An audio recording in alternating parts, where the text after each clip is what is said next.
Good morning. My name is Katie Goslin, and my pronouns are she, her. I am an average height woman wearing a green and pink quarter zip fleece that I had hoped to put away at this time of year, but luckily I hadn't yet. And I'm happy to serve as the worship associate this morning and to call us to worship with our chalice lighting. A flaming chalice has been one symbol of Unitarian Universalism for many decades, a symbol of hope, of reason, of the spark of the divine that shines in all of us. We join our siblings in faith each Sunday by lighting our chalice here in our sanctuary, and we invite those online to light a flame wherever you are as we light ours with these words by the poet Rosemary Watola Tromer. Today, when the heart is a small, tight knot, I do not try to untangle it. I don't tug on the strings in a desperate attempt to unravel it. I don't even wonder at how it got so snarled. Instead, I imagine cradling it, cupping it, with my hands like something precious, something wounded, a bird with a broken wing. I cradle my heart like the frightened thing it is. I imagine them all being held in love. And I breathe. I breathe and feel how the breathing invites a spaciousness. I breathe and let myself be moved by the breathing as I open and soften, and nothing changes, and everything changes. The heart, still a knot, remembers. It knows how to love. It knows it is not alone. And now, please rise and body your spirit for our opening song, number 1051 in the Teal hymnal, We Are. And Janet Pavel-Barrett will lead our singing this morning.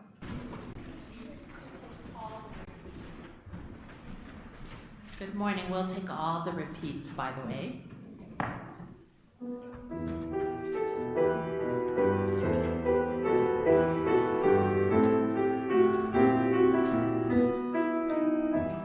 For each child that's born, a morning star rises and sings to the universe who we are. For each child that's born, a morning star rises and sings to the universe who we are.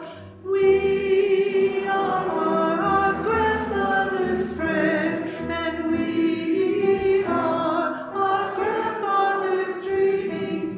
We are the breath of our ancestors. We are the spirit of God. We are mothers of courage and fathers of time. We are daughters of dusk and the sons of great visions. We're sisters of mercy and brothers of love. We are lovers of life and the builders of nations. We're seekers of truth and keepers of faith. We are makers of peace and the wisdom of ages. We are our grandmother's prayers, and we are our grandfather's dreamings.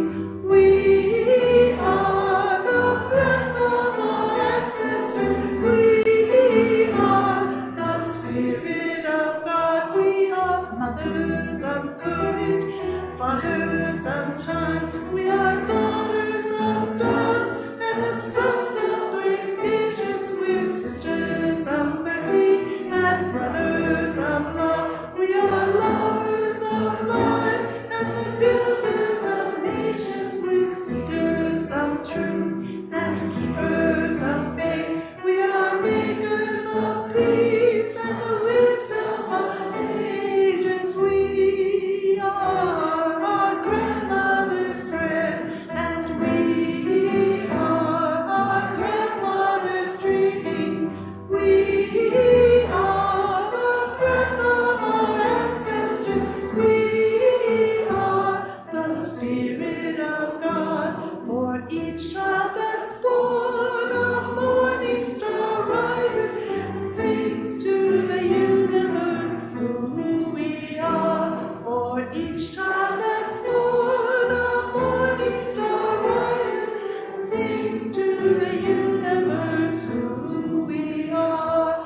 For each child that's born, a morning star rises and sings to the universe who we are. For each child that's born, a morning star rises and sings to the universe who we are.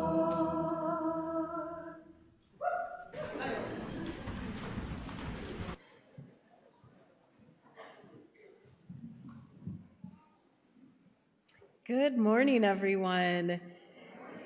Thank you to all of our musicians today. Thank you to Katie for that beautiful chalice lighting. And thank you to all of you who have chosen to join us here today. It is my delight to welcome you to the Unitarian Universalist Church of Urbana-Champaign. We are a people of many different ages, histories, genders, bodies, identities, and beliefs. And we are united in our commitment to our mission to build community, seek inspiration, promote justice, and find peace. My name is Reverend Beth Monholland. My pronouns are she, hers, and I have the deep joy of serving as the lead minister to this congregation. I invite you to look around and notice the color-coded lanyards of your neighbors, of those who are wearing them. If someone's wearing green, it means they welcome you with consent to maybe hug them and shake their hand. Yellow and red means they would really like you to keep your distance. And this is how we both practice consent and care as a community. If you're a visitor today, I want to extend a special welcome to you. I invite you to fill out a guest card if you'd like to stay connected to the congregation, to learn more about our church, and to be added to our weekly e-newsletter. And as I mentioned, we are a congregation of all ages, which means that we welcome the potential noises and distractions that kids can bring into a Sunday morning. Children are welcome to stay here for the entirety of the service. And today is an all ages service, which means that we do not have our Sunday morning faith development classes, although we will have them next week. As a special treat today for the kids, though, 4 of our University of Illinois education student volunteers are here today. They're hanging out in Fellowship Hall, and they have coloring and activity packets. So if the little ones are feeling a little too antsy to stay here with all the grown-ups, they are welcome to go into Fellowship Hall.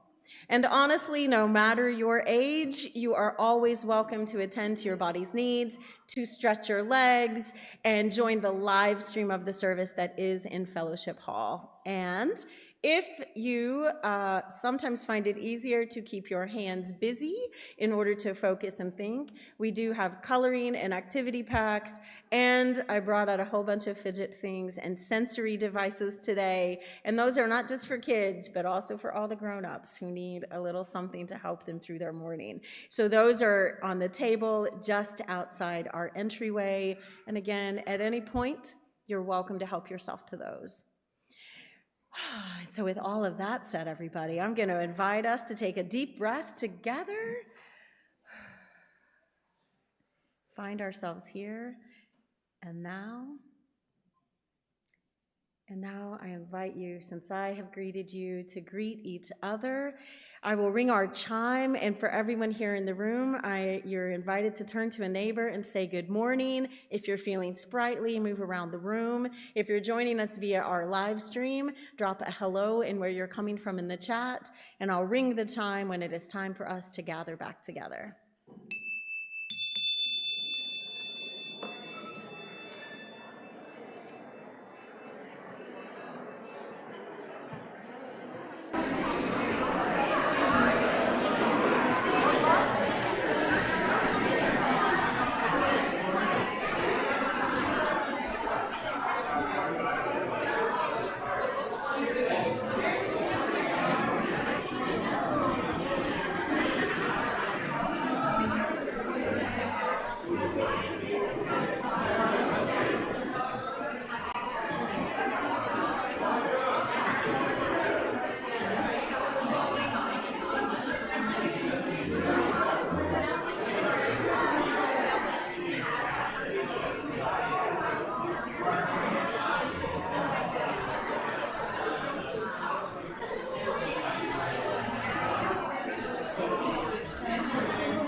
Thank you, everyone, for those lively greetings.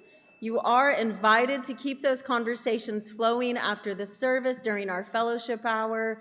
We have coffee and tea and water, and because it is Team F serving us this month, there's lots and lots to eat. So please feel free to join us after service. And now this morning, for our Time for All Ages, we have a very special, I don't even know what to call it. It's not an announcement, it's an amazing extravaganza. And so I'm gonna turn things over to our auction team, yay!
Thank you, Johnny. Hello, everyone. My name is Chris Hanauer. I'm with the auction team, and we're here to talk about the service auction, which is this coming Saturday at, it's this coming Saturday at 5 o'clock. Stop that.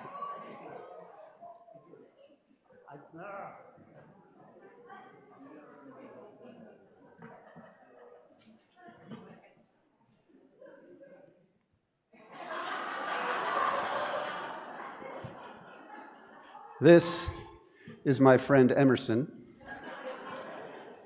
He's a native of New Orleans, and he feels strongly that he should be included in this discussion. Sir, I must say, sir, this is my city, and you are representing it. I will not let you mess this up. Yes, thank you, Emerson. You made that quite clear. We have a Mardi Gras theme for the auction, which is on Saturday. The doors will open at 5. We're going to have drinks and hors d'oeuvres here in the sanctuary with live music from the Johnny Beckett combo. The Johnny Beckett combo. Why, yes. Why didn't you tell me, sir? Well, I'm telling you now. So that starts at 5. 5:30 is when the auction itself opens up. The auction is our opportunity to support the church by giving services and items from ourselves that we can offer to other people. They bid on it, they buy it, the money all goes to the church. There's lots of great things. Some of my favorite things are parties. So for example, we have the annual ice cream sundae party from the Louis. That's one of my favorites. You can get Christmas cookies delivered. Everyone hates baking at Christmas time, and someone here in our congregation will do it for you. There is a professional puppet show from our very own Ann Newman. I think this guy could be in it. We have homemade bread delivered by Ursula Reuter Carlson. Anyone who's ever gotten that will know it's worth whatever you have to pay. There is an afternoon of tarot, tea, and mocktails with our own Reverend Beth. The UU skate party, can't miss that one. And this is a special one this year, we are having a special cabaret night featuring our own Michael Dooley. Michael Dooley. Yes, Emerson, Michael Dooley. I will be there. How are you set for money? It doesn't matter.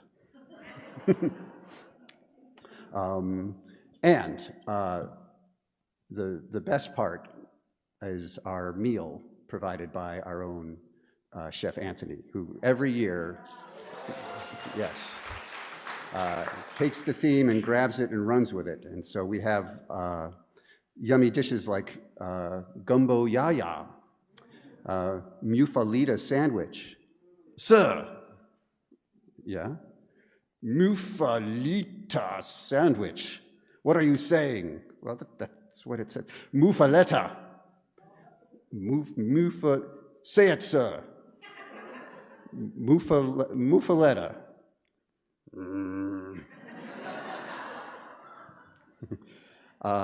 Creole chicken. We've got red beans and rice. We've got meaty items. We've got vegetarian items. We've got vegan items. We've got it all covered. I shouldn't say that. There's a lot to cover, but we have most of it covered. Now, this event comes to you courtesy of the folks up here, but also courtesy of you all, obviously with your donations, which we still need, always need more donations, but also with your help on the night of the auction. So if you are going to be at the auction, we could really use help in the kitchen. If you're available the day before the auction on Friday, that's when Anthony does all of his big prep work.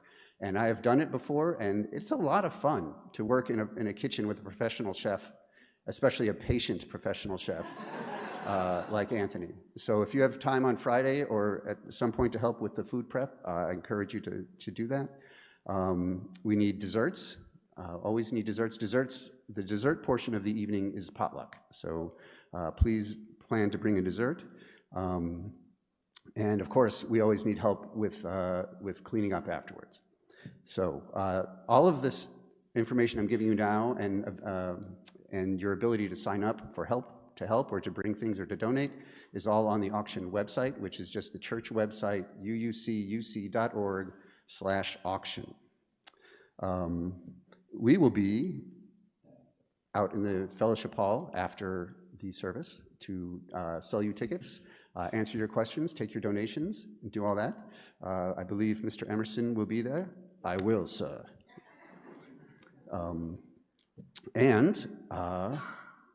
I think that's all I have to say, other than it's all online. The bidding is all online, which is good because it means if you can't be with us in the church that evening, you can still buy things. But it also means you need to bring a device of some kind with you. So either your phone or a tablet or a laptop. From experience, we know the bigger the screen you have, the easier it is to navigate. So if you've got a tablet or a laptop, we encourage you to bring that. We will have charging stations all around. So, is there anything else I should say? Tickets. Tickets, sir. Yes, so we will be selling the tickets. We've got about 40 left, and once they're gone, they're gone. We can only fit and feed so many people in the church. So,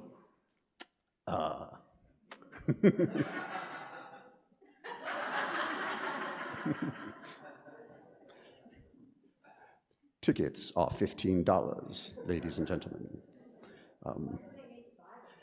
And they need to be purchased by Tuesday so that we know how much food to get. You do not want me hungry at the auction. Anything else, people? Okay, I have used up enough of your time. Thank you very much. We look forward to seeing you at the auction.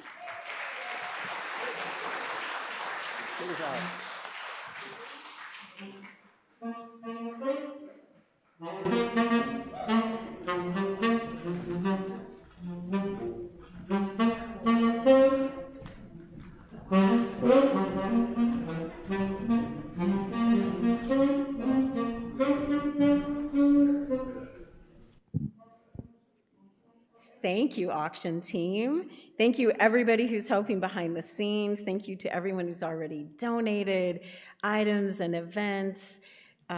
It's honestly a very fun night, but part of what the auction does, it's our largest fundraiser outside of our pledging to support the operations of the church, but it really, all of the things that take place throughout the year because of the auction are key ways that we build community as a congregation.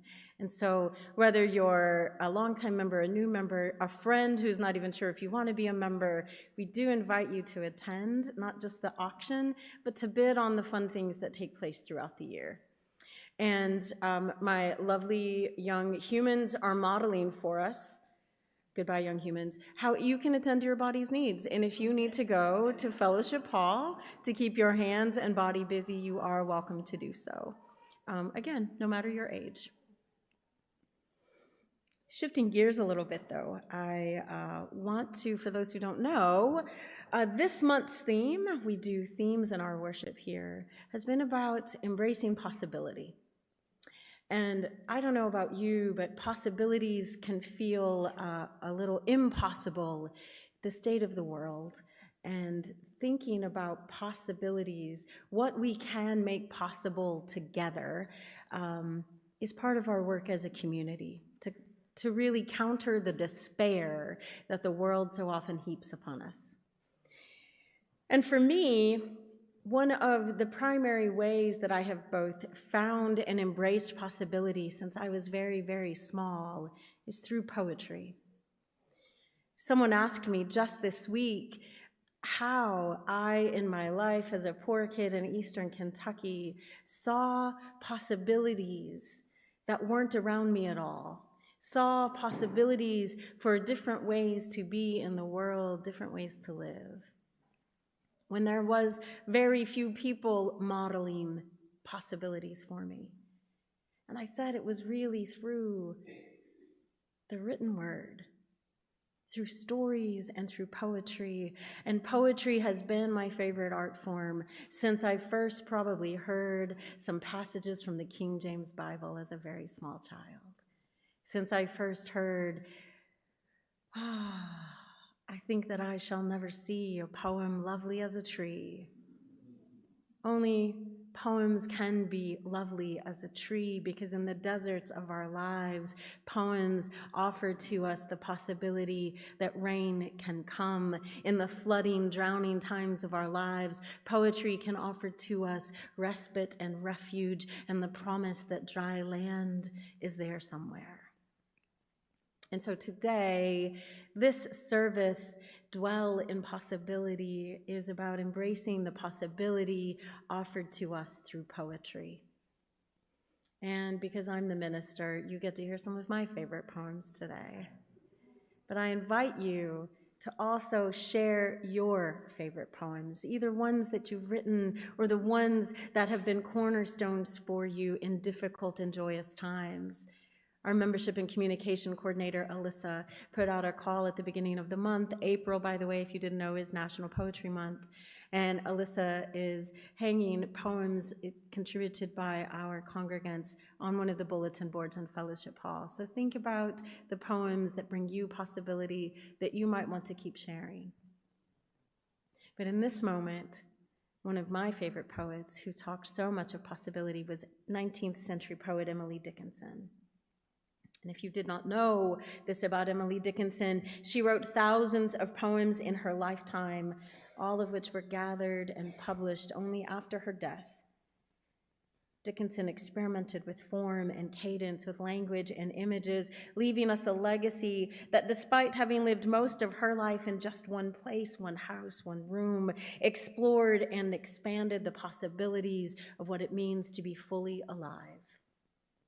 And so Alyssa Mullins is going to read for us some of Emily Dickinson's work this morning.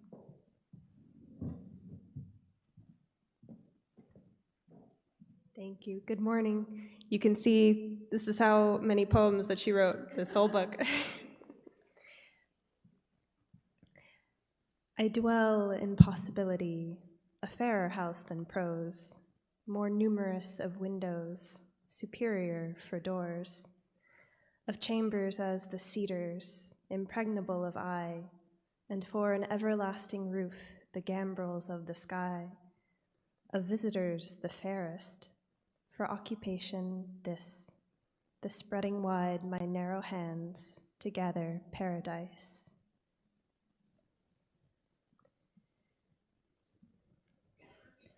If I can stop one heart from breaking, I shall not live in vain. If I can ease one life the aching, or cool one pain, or help one fainting robin unto his nest again, I shall not live in vain.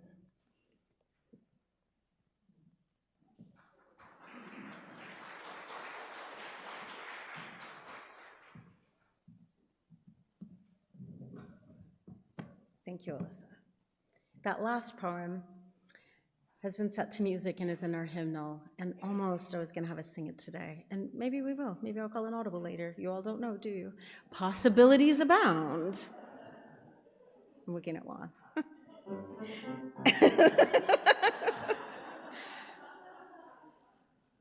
And thinking, I love that one, if I can help one fainting robin unto its nest again, I shall not live in vain. Sometimes we think that possibilities for a good life mean that we have to do something grand and big, something memorable that will be written down in the history books. But really what we have to do to live a good life is be kind to one another, is to be the change that the world needs, to make space, as we will do now, for the joys and sorrows that each of us carry. When we come together as a congregation each week, we know that we bring the whole of our lives with us. We do not ask you to leave parts of yourself outside these doors. There's an invitation here to bring all of who you are. Although I heard something recently that I'm going to add to this invitation, do not force parts of yourself here either, the parts that you still need to protect and hold close. But even that you bring with you. And so we make space together as an act of spiritual generosity for each of us to lift up our joys so that they may be multiplied, to lay down our sorrows, if only for this hour, so that they may be eased. You're invited, both those here in the room and those online, that if you'd like a joy and sorrow spoken aloud later in the service, to fill out a joy and sorrow card. You'll see them in your pew racks. Our ushers also have them. And you can email that also to joysandsorrows@uucuc.org.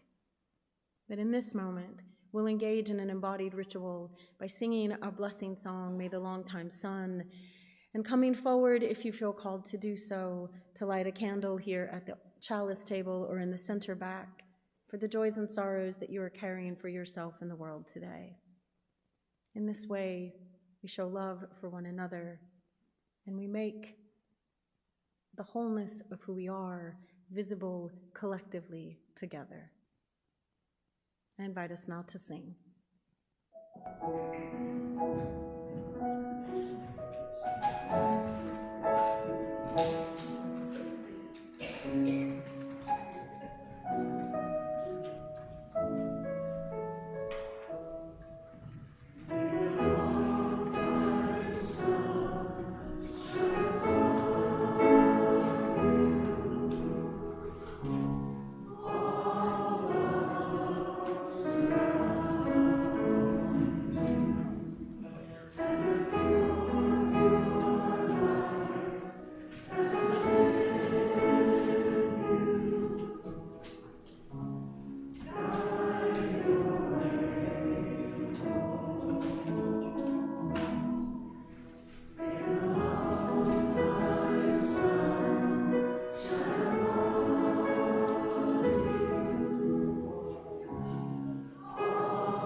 We were dancing and drumming and painting, showed the way.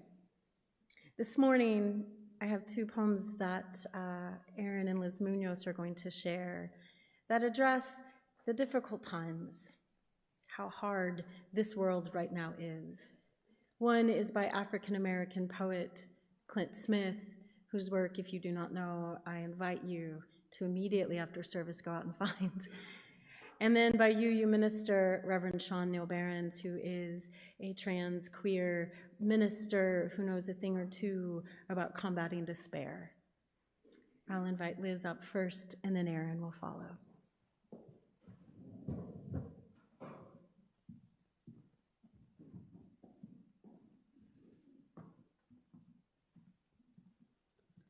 When people say, "We have made it through worse before," by Clint Smith. When people say we have made it through worse before, all I hear is the wind slapping against the gravestones of those who did not make it, those who did not survive to see the confetti fall from the sky, those who did not live to watch the parade roll down the street. I have grown accustomed to a lifetime of aphorisms meant to assuage my fears, pithy sayings meant to convey that everything ends up fine in the end. There is no solace in rearranging language to make a different word tell the same lie. Sometimes the moral arc of the universe does not bend in a direction that will comfort us. Sometimes it bends in ways we don't expect, and there are people who fall off in the process. Please, dear reader, do not say, "I am hopeless." I believe there is a better future to fight for. I simply accept the possibility that I may not live to see it. I have grown weary of telling myself lies that I might one day begin to believe. We are not all left standing after the war has ended.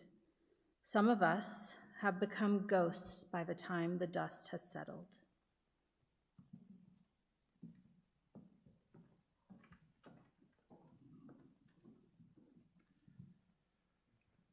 How to Survive the Apocalypse by Sean Neil Behrens. First, learn to listen. Not only for enemies around corners and hidden places, but for the faint footsteps of hope and the whisper of resistance.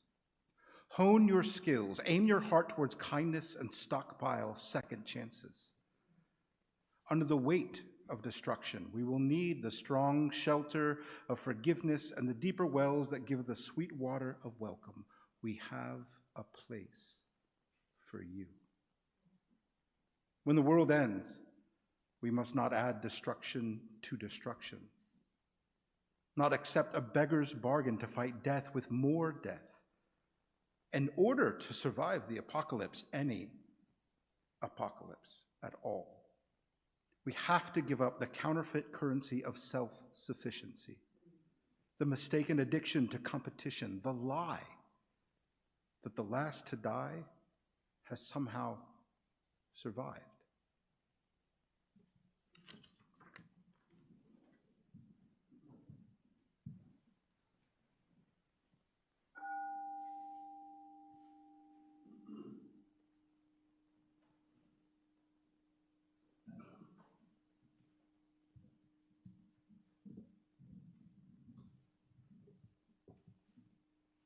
As a response to our readings, I'm going to invite us to stay seated as we sing just one verse of the hymn, Comfort Me. It's 10:02 in the teal hymnal, but the words are here on the screen. Say them to yourself and to those around you as a prayer.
We live our mission at this congregation by connecting day to day and week to week through the opportunities both within and beyond our walls.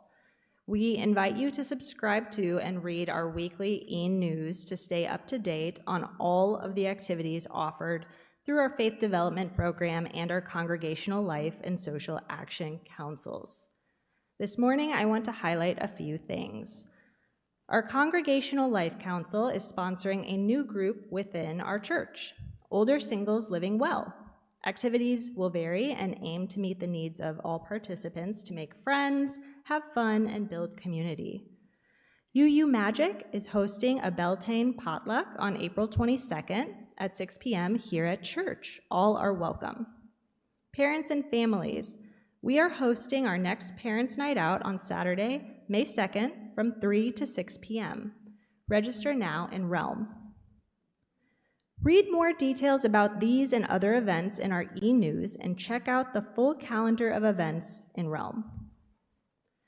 Each Sunday, in recognition of our very real interdependence and reliance on each other, we pass the plate and share our offering with an organization doing the work of justice in the world.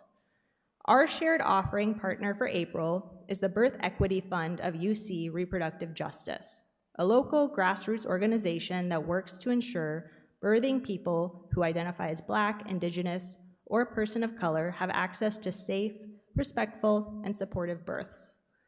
This work is especially critical to reduce Black maternal mortality rates, which are 3 times higher than in white communities. UC Reproductive Justice builds community care at the crossroads of race and reproductive justice. You can give through Realm and via the online portal on our website. Or if you are here in the sanctuary today, the basket will be passed, and checks can be made out to UUCUC, and in the memo, put shared offering.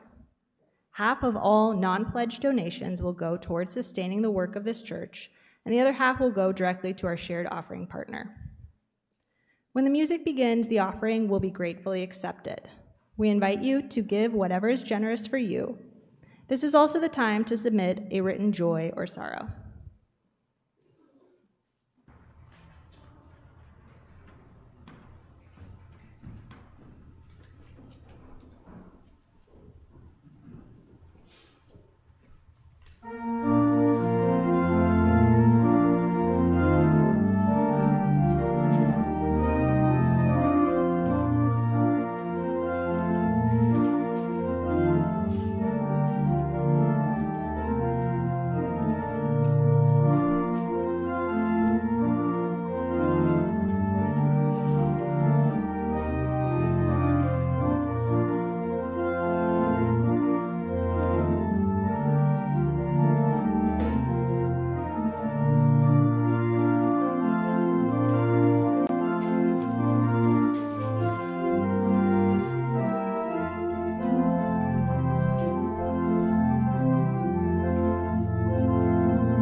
thank you, Juan. And thank you all for your generosity. Now is our time of sharing our spoken joys and sorrows. Thank you, Aaron. If you have a joy and sorrow card you would still like to submit, feel free to hand it to Aaron or just bring it up to me. And you can always submit things online because it is the 21st century and the future is not always awful. These are both awful and a gift, everybody. But our joys and sorrows today are plentiful. And so, let us begin. This is from Barbara Hudgens. So many thanks to all who brought me meals while my arm was in a sling. Special thanks to my Soul Matters groups who gave me rides, helped me with household chores, and kept my spirits up. A tribute to community indeed. A joy from Liz Munoz, joy number 1. Mabel Munoz celebrated their 11th birthday on the 17th. 11? They're already way taller than me. Joy number 2, they will star as Dory in Finding Nemo Jr. at the Virginia Theater in May, and we are so proud of them. Yay, Mabel. And this says, a joy from everybody. Happy birthday to Priscilla Crone, a genuine gem. Priscilla, happy birthday. From Emily Lageson. Nope, gotta take it off. Prayers for a mother-in-law who was in the hospital and facing weeks of recovery after a fall. A sorrow from John Lloyd. A sorrow for a sister with persistent health challenges as a cancer survivor. From Kieran. Whilst I know sentimental items aren't what keeps people's memory alive, my roommate's cat broke a very precious piece that was my papa's. That was after she broke another glassware from my altar this morning, so I haven't had a great morning, and the grief is at the forefront from losing that item that always reminds me of him. This is from Frankie, who shares a joy. Frankie says that they made a really cool new friend. I don't know if Frankie's still in the room or out playing with the kids, but that's awesome. We could all make cool new friends. From Dust, a joy. My partner of 5 years, I think that's Marcia, and if it isn't, I apologize, will be defending his dissertation this week. Yay for all those dissertators. Please wish some luck on the future Dr. Romancelli. I know, yeah. Look, many in here have dissertated. It is more power to you. I'm not doing that. A joy from Grant McPherson. This beautiful spring weather with the pretty trees and flowers blossoming all over town. It's a nice reminder of all the beautiful things in life. Amen. From Rachel, a sorrow. As a musician with their degree in music, I experienced the strongest senses triggered by some of my favorite music. Oh, that's hard. Seizures, thank you. I just couldn't quite tell, so thank you. Seizures from their favorite music. Oh, I'm so sorry. We do have some joys and sorrows online as well. A joy from Sam Bashir's. My wife Lynn got time off from looking after our grandson and came home for the weekend, only 5 weeks to go. And I know a joy from Lynn is how delightful that grandbaby is. A joy from Talia. Yesterday, for the first time, I defeated my anxiety to perform a poem on a public stage. Oh, Talia, congratulations. And a sorrow from Katie Goslin.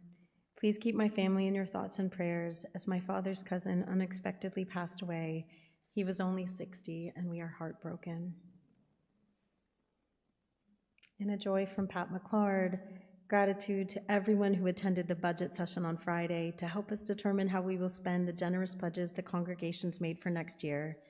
Special thanks to Adelaide Amy and Chris Hanauer for all their work to prepare for that meeting. Amen. And I want to add a joyful gratitude to the Coming of Age facilitators. The Coming of Age is our youth group with our 8th, 9th, and 10th graders this year, and Ben Leff and Julia Cronin and Steve Herzog and I planned an in-house retreat with those kids last night. We were here till 11 p.m., and there was much fellowship and laughter and joy, and I'm grateful to them and for the continuation of that with this afternoon with the mentors, some of whom are here today. Thank you for the ways in which you nourish our children and youth in this congregation and attend to each other. For all that we have spoken aloud today, for all that we are still silently carrying in our hearts, I offer gratitude and thanks. I'm going to ring our singing bowl one more time and invite Juan to play, and just take in the music in the silence of your heart of Comfort Me.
Attending to our hearts, helping a robin into its nest, holding the sorrow that we will not all survive the tragedies of this world, while keeping in the tension that our work in the apocalypse, any apocalypse, all of the apocalypses, is to keep reaching out to one another.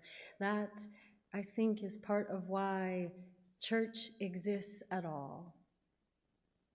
To be the poetry, to be the possibility in which we dwell, where the awful way that things are is not the only way they can or have to be.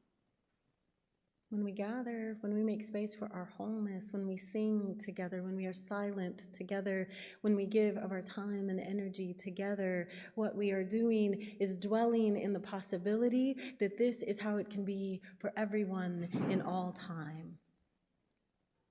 That's all right. We drop things sometimes. Are we okay? Good. We listen to each other, we pay attention to what's happening around us, and we keep reaching and focusing on the here and now, while dreaming of the future that can be when we keep living this way. The writer and activist Walida Imarisha, who I've actually quoted several times because I love this notion, has written that the futures that we want don't exist out there somewhere.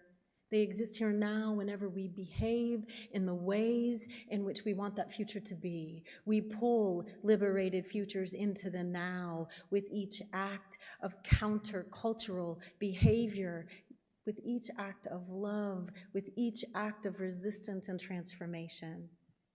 The future doesn't just happen, we make it, and that is the possibility that we dwell in.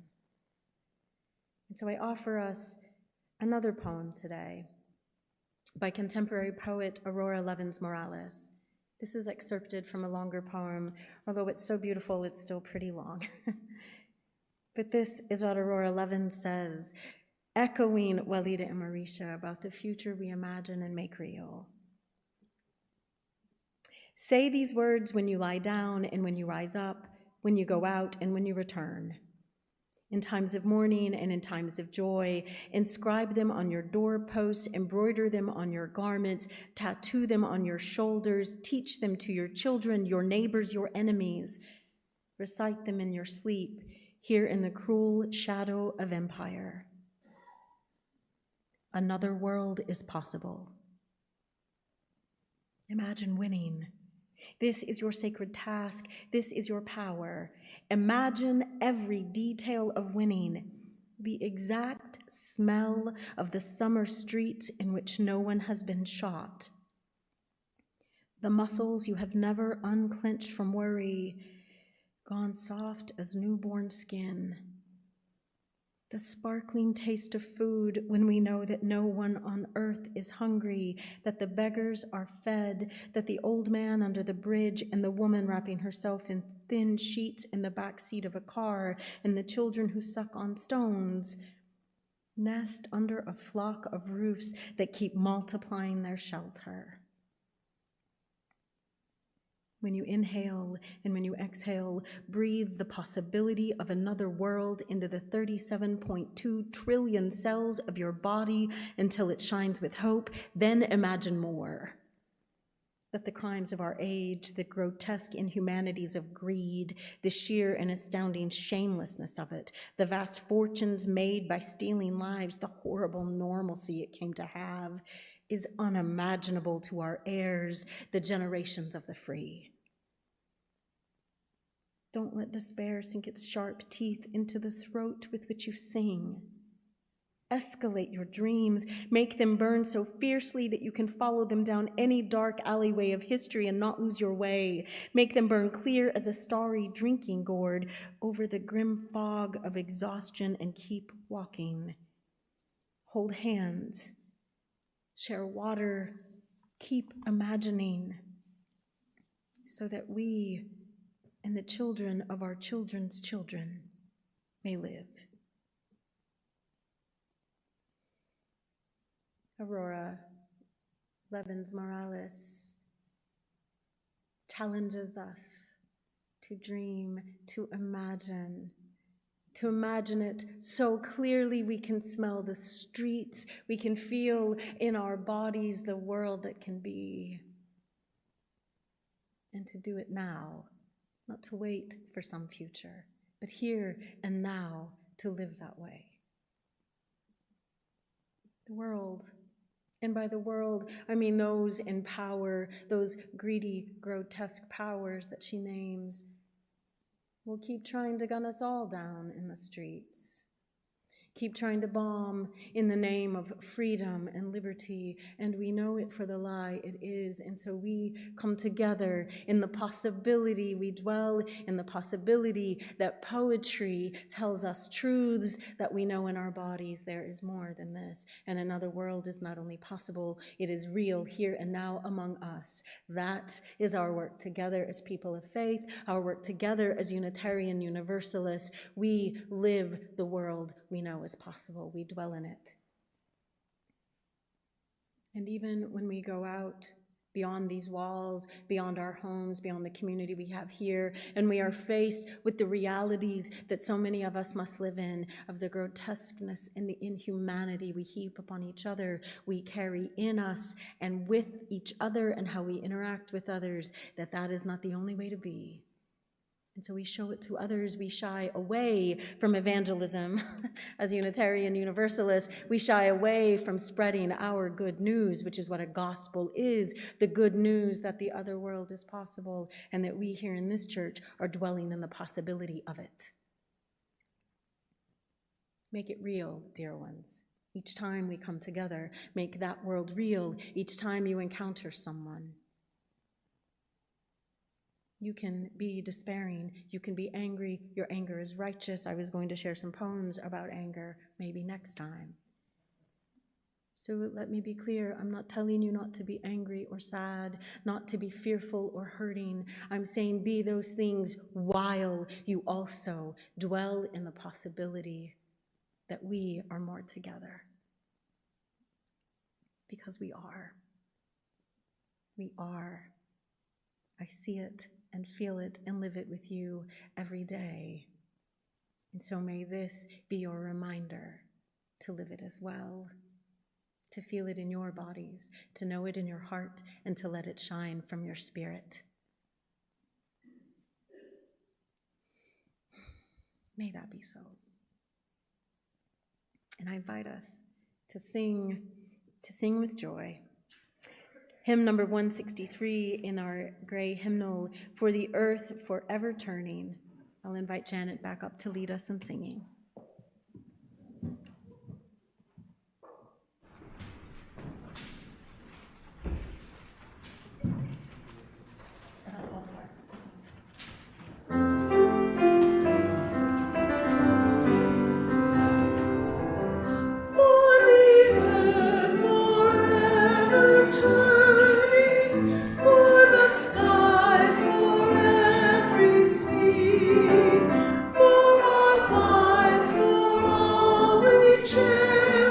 Sing we our joyful song of peace.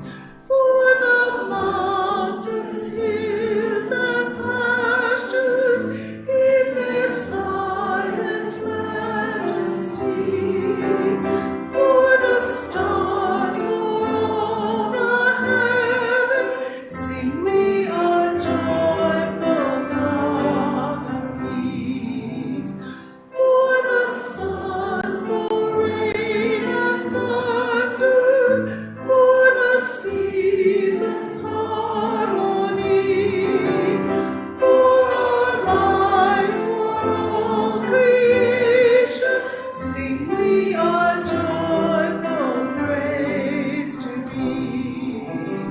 For the world we raise our voices, for the home that gives us birth. In our joy we sing, returning home to our blue green hills of earth.